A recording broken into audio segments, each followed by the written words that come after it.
Papež Frančišek je danes dopoldne sprejel avdienco 200 sester družbe Hčera Marije Pomočnice, ki so od 22. septembra v Rimu zbrane na generalnem zboru. V govoru je izpostavil temeljne smernice, ki so prišle v ospredje med generalnim zborom. Posvečen je bil temi biti danes z mladimi dom, ki oznanja evangelij.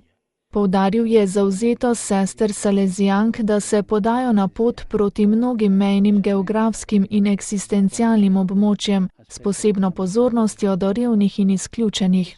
Zatem je tu še potreba po novih pastoralnih spremembah, da bi hiše Hčera Marije Pomočnice postale kraji evangelizacije, kjer bi predvsem mladi bili vključeni v njihovo poslanstvo. Gre za oblikovanje ozračja soodgovornosti, ki spodbuja pot vere pri posameznikih in osebno približevanje k Jezusu.